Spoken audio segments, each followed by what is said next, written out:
कृष्णा त्वदीय पद पंकज पंजरान्ते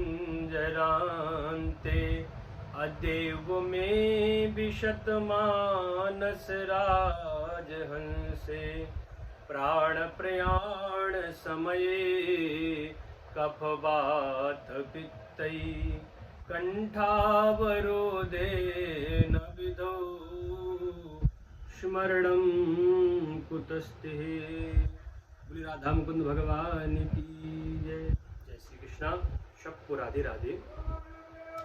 एकादशी महात्म के विषय में एक बार धर्मराज युधिष्ठिर ने भगवान कृष्ण से पूछा, है योगेश्वर कृपा करके हमें ये बताइए, जो अधिक मास होता है, पुरुषोत्तम मास, इसको मलमास भी बोलते हैं, उसमें कृष्ण पक्ष की जो एकादशी होती है उनका क्या नाम है, उसका क्या विधान है, महत्व क्या है, किस देवता का पूजन करना चाहिए, उसके विषय में हमारी सुनने की बड़ी तीव्र इच्छा है। भगवान गोविंद सर्वेश्वर बोले कि धर्मराज युधिष्ठिर, जो अधिक मास, पुरुषोत्तम मास जिसको बोलते हैं, उसकी कृष्ण पक्ष में जो एकादशी होती है उनका नाम परमा है। बड़े बड़े पातकों को नष्ट करने वाली है और जीव के समस्त मनोरथों को पूर्ण करने वाली, विशेषतया जो जीवन में दरिद्रता होती है, दरिद्रता को दूर करने के लिए पवित्रता एकादशी सर्वोपरि है। हर जीव को, हर गृहस्थी को इस व्रत को करना चाहिए। इसके विषय में जो महात्म है मैं आपको बताता हूँ। एक काम्पिल्य नाम का नगर था, वहाँ पे सुमेधा नाम के एक ब्राह्मण रहते थे और बड़े गरीब थे, निर्धन थे। ये इनकी पत्नी जो थी बड़ी पति परायणा थी, बड़ी पति की सेवा करने वाली थी। यद्यपि बेचारी के पास पहनने को वस्त्र भी नहीं थे, तब भी पति की सेवा में निरंतर लगी रहती थी। और सुमेधा भी बड़े परेशान रहते कि मेरे पास धन नहीं है, और गृहस्थी तो धन से चलती है। एक दिन विचार करा कि जो यहाँ के धनवान लोग हैं नगर के, मुझे भिक्षा नहीं देते हैं। अपनी पत्नी से बोले कि मैं इस नगर को छोड़ करके परदेश जाने की इच्छा रखता हूँ, जहाँ पे धनाढ्य लोग रहते हैं, वहाँ पे मैं कुछ भिक्षा यापन करूँगा और उससे जो धन मिलेगा हमारा गृहस्थी चल जाएगी। ऐसी जब मनोरथ अपने पत्नी के सामने रखा तो जो इनकी पत्नी पवित्रता थी उसने मना कर दिया। कहा, स्वामी आप परदेश चले जाओगे, मैं अकेली रहूंगी और बिना पति के पत्नी की कोई भी जो है बड़ाई नहीं करता, सब बुराई करते हैं, चाहे वो सास ससुर हो, माता पिता हो, भाई बंधु हो, आप यहीं रहिए। अतः पवित्रा ने अपने पति को परदेश जाने से रोक दिया।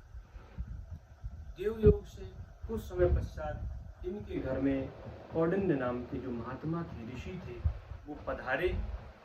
इन ब्राह्मण और ब्राह्मणी ने उनका आदर सत्कार किया, अपने घर में भोजन कराया और पवित्रा ने हाथ जोड़ करके कौंडिन्य ऋषि से कहा कि महाराज, मैंने अपने पति को परदेश जाने से रोका है, हमारे पास धन नहीं है, हमारे पति भिक्षा में जाते तो लोग भिक्षा नहीं देते, हमारा जो जीवन कैसे बदलेगा, हमारे घर की दरिद्रता कैसे दूर होगी, हमें कोई ऐसा समुचित उपाय बता दो जो हम यहीं रह करके कर लें। कौंडिन्य मुनि ने कहा कि अब आगे आने वाला जो महीना है वो पुरुषोत्तम का महीना है, उसमें कृष्ण पक्ष की जो परमा नाम की एकादशी है, आप उसका व्रत करो। उसके व्रत के प्रभाव से तुम्हारी दरिद्रता निश्चित दूर हो जाएगी, क्योंकि परमा एकादशी के व्रत के प्रभाव से ही कुबेर को महादेव ने धनपाल बनाया है और इसी परमा के व्रत के प्रभाव से राजा हरिश्चंद्र को पत्नी, पुत्र और राज्य प्राप्त हुआ था। तो आप परेशान क्यों, इसी व्रत को कर लीजिए। पूरी व्रत की विधि बताती, रात्रि जागरण करते हुए भगवान नारायण का व्रत करना चाहिए।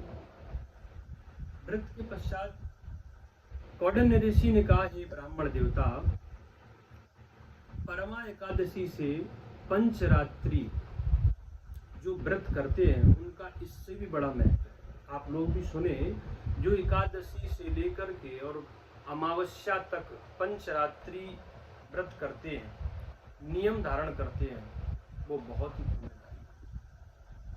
जो व्यक्ति निर्जल व्रत करते हैं पंचरात्रि, वो अपने माता पिता के सहित स्वर्ग में वास करते हैं। जो व्यक्ति शाम के समय एक समय भोजन करते हैं, उनका जो है शरीर पूरा होने के बाद स्वर्ग की प्राप्ति होती है।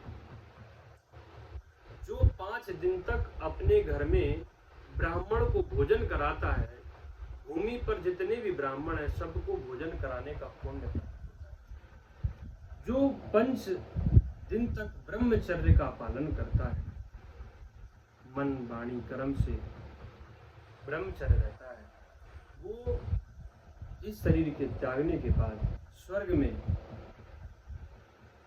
अप्सराओं के साथ उसको रहने का सौभाग्य। जो ब्राह्मण को तिल दान करता है, तिल की संख्या के बराबर उसको वैकुंठ में वास करने का फल मिलता है। जो ब्राह्मण को घोड़ा अश्व दान करता है उसको समस्त भूमि दान करने का पुण्य प्राप्त होता है। आदि आदि वस्तु जो आपका सामर्थ्य हो, जो भाव हो, वो आप दान उससे आपको प्राप्त हो। आइए 5 रात्रि तक जो है ये व्रत करना चाहिए। ऐसा जो है कौंडिन्य ऋषि ने उन ब्राह्मण को बताया। जो सुमेधा नाम के ब्राह्मण थे, उन्होंने पंचरात्रि परमा एकादशी से लेकर के और अमावस तक जो है पुरुषोत्तम मास के पंचरात्रि का व्रत किया। उस व्रत के प्रभाव से गोविंद ने अगले दिन उनके यहाँ एक राजकुमार को भेजा, जो उन ब्राह्मण को एक नगर दे करके गए। क्या इस नगर के स्वामी आप हो? ये भवन आपका है, इसमें आप रहिए। गोविंद कहते हैं, जैसे 2 पैरों में ब्राह्मण श्रेष्ठ है, 4 पैरों में गौ श्रेष्ठ है, व्रतों में एकादशी श्रेष्ठ है, वैसे ही समस्त महीनों में ये पुरुषोत्तम का महीना मुझे अधिक प्रिय है। जो व्यक्ति परमा एकादशी का व्रत करते हैं, इस व्रत के प्रभाव से उनके सभी मनोरथ पूर्ण हो जाते हैं और उनके जीवन की दरिद्रता नष्ट हो जाती है। ये एकादशी का महत्व भगवान ठाकुर जी ने धर्मराज युधिष्ठिर को सुनाया, जो आपको सबको राधे राधे, जय श्री कृष्ण।